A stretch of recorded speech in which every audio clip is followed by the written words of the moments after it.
Welcome back, Keepers of the Flame. I am going to do a collective quick tonight, and then hopefully tomorrow uploading. I was going to try to get 2 signs done today. Uploading took like 4 hours for one video. So I'm going to have to, maybe I'll try early in the morning. I'll try that, see what happens. So yeah, I got my thingy done outside. I got my gate all built. Not without crying. Alright. So I have a lot candles lit, lots of candles lit. Fresh flowers. Yeah. So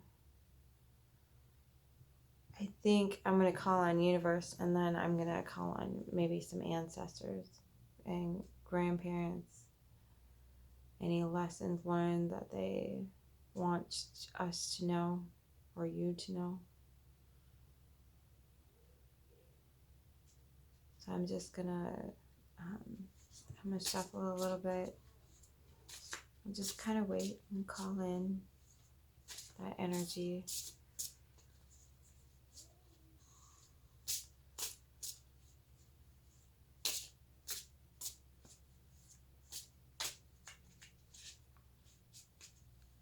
Anything you would like the collective to know? What is the collective message from universe and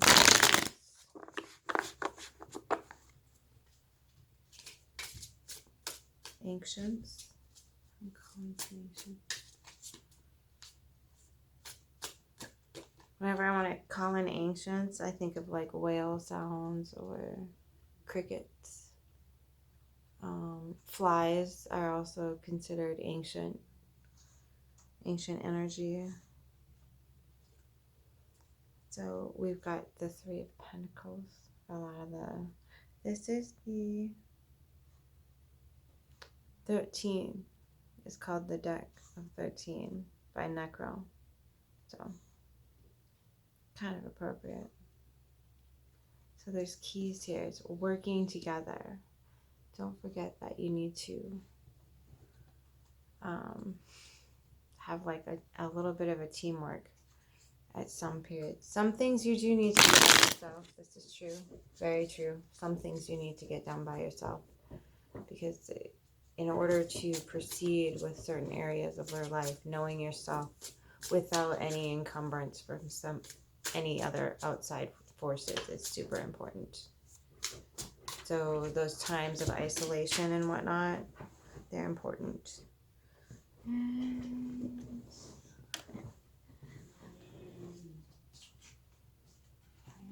I'll go tackle on my chair. Okay. So we've got the Ace of Wands and the Ace of Cups.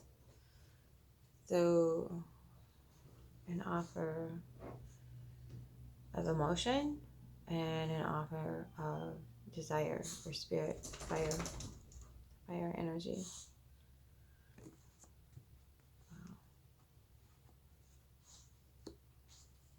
So what I'm getting from this is they want you to work on seeing these opportunities, these new beginnings, and start fresh, because that's what kind of the Day of the Dead is all about, is honoring that which has gone before, releasing it after we've learned something from it, and then taking the lessons with us, reflecting on not just their death, but their life, what they left to us, the lessons, not just the material stuff, the lessons, the memories, the understanding of life through their eyes.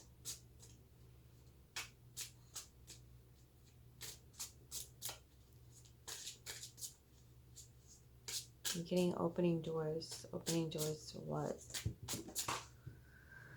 Opening doors to keep me happy. Okay. Ooh. So this is the 10 of Pentacles. So this would be your your inheritance, your bloodline. And it doesn't always mean material wealth either. It can mean things that have been passed down. Unlocking the doors of those opportunities that they left behind for you. And not just on a collective level. So when I say collective, I mean like an energetic whole. So they left behind keys to unlock the doors. Right? Not just in a pinnacle way, but in the way they did things and the way they didn't do things, in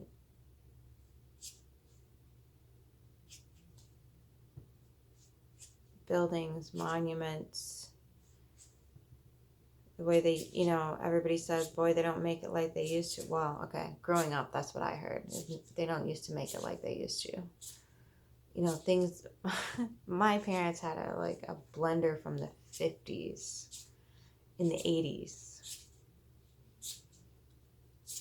And that thing was, oh my God, it was a freaking beast. It was heavy. And the glass on it was like that thick. I remember that. It was, but yeah, I mean, nothing's built to last hardly at all anymore. So understanding that, like, we can get back to those ways. They did leave us the keys. We just dropped them because we got a little too greedy. So that's what I have from the Death Tarot by Necro. What do we have from the Tarot of the Abyss? Ooh, half the deck. That's what we have. That's okay. We'll take it. Ooh, the Empress. You always have more than enough. Right? I just set the card on fire. Always more than enough. And keep telling yourself that. Even if you don't feel like that right now, you're like struggling. If you keep remembering to tell yourself, I always have more than enough. I always have more than enough. You'll start realizing you do. And it's just, you're using this, right? I had to go to the store a couple times today for my gate, but I did have other various things just hanging about in my garage that I totally forgot about. So just remember to keep telling yourself that, and you'll start seeing it. So this particular deck, she has 2 Ten of Swords, okay? And this one means acceptance, enlightenment, and peace. Okay, so you've completed a cycle.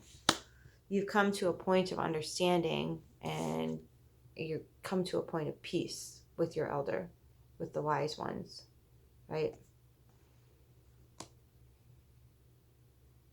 Letting go of that resentment, that anger, the pain, and appreciating what they did give you,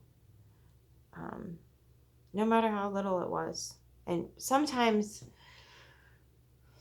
the pain makes for a pretty good transformation.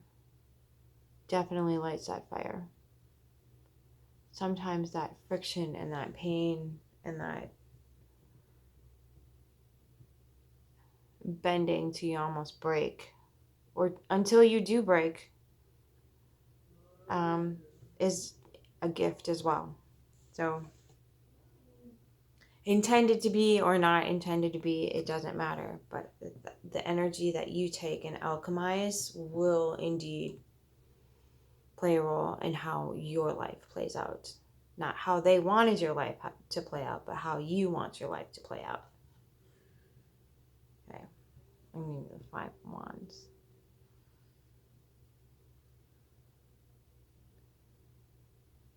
This says to me petty arguments over little twigs that are laying all over the place. There's plenty of twigs. We don't need to be arguing over twigs.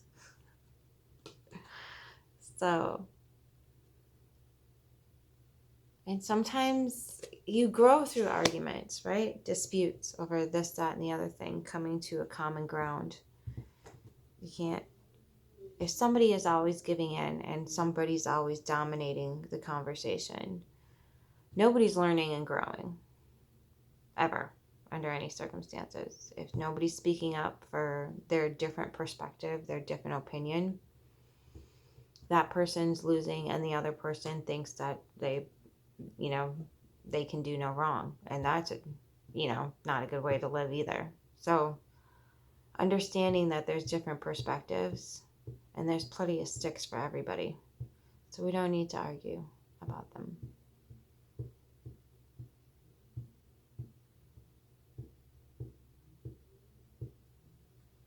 Up in the tree. And then we've got the Eight of Swords. Thinking you're trapped when you're not. So you think you're trapped in this energy, but you're not.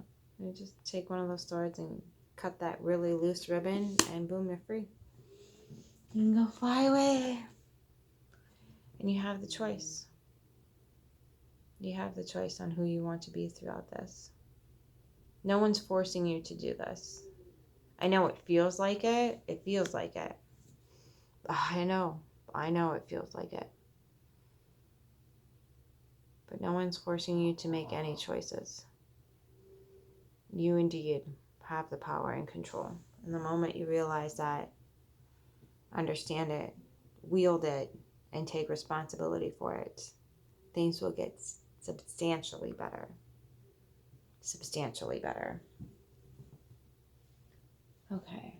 And then I'm going to grab a blind spot oracle card. It's the Day of the Dead. So we're going to go deep. We're going to go really deep into that shadow. And it might hurt a little. It might hurt a little. Usually does when it's the blind spot. But I've used this many, many, many a time, Scorpio, so I can take it. All right.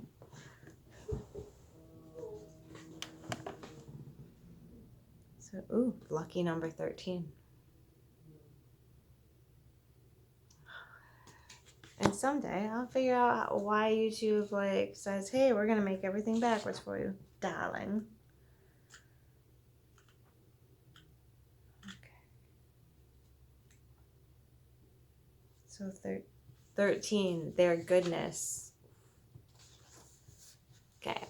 So this might be trigger warning for some people. Okay.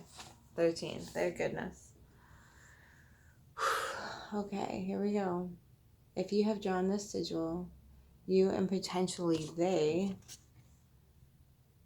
are not clearly seeing the goodness, compatibility, excellence of the other person, people involved in this situation. You are currently only aware of the negatives and the potential negatives. As a result, you are making decisions and taking actions related to that person, those people that will not end up benefiting them or you. Ask yourself, what am I so afraid will happen if I admit to what is truly good and capable and excellent about them? Perhaps if we admit to their goodness, capability, or excellence, we will have to admit to our badness, incapabilities, and failure. Perhaps we are distrusting of others and taking note of their negatives so as to keep ourselves safe.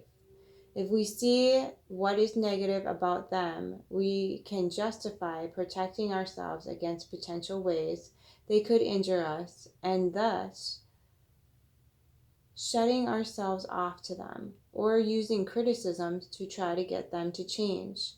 Know that you may have the very real tendency of interpreting other people's behaviors as having hostile intent, even when their behavior and intentions are either ambiguous or benign. Intention is everything when it comes to criticism and sharing their opinion. When we have to be aware of why we feel we need to criticize, and so to share that opinion.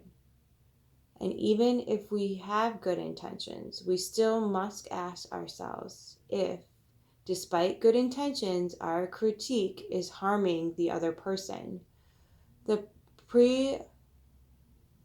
Sorry, this is really hard to read in candlelight. the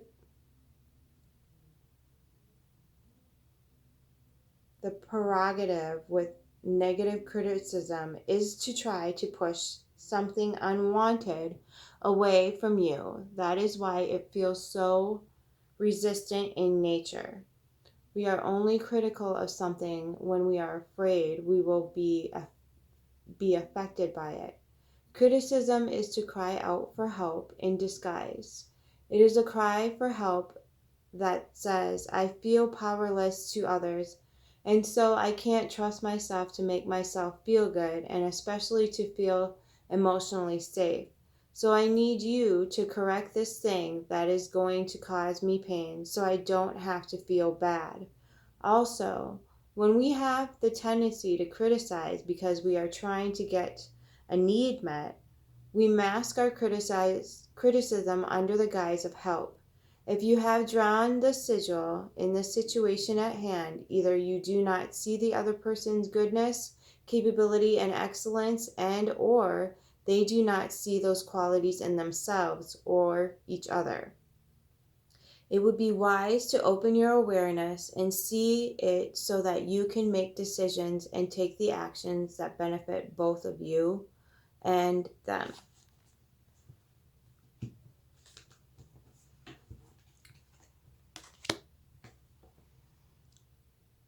It's not always what we want to hear, but it's usually always what we need to hear. I hope this helped.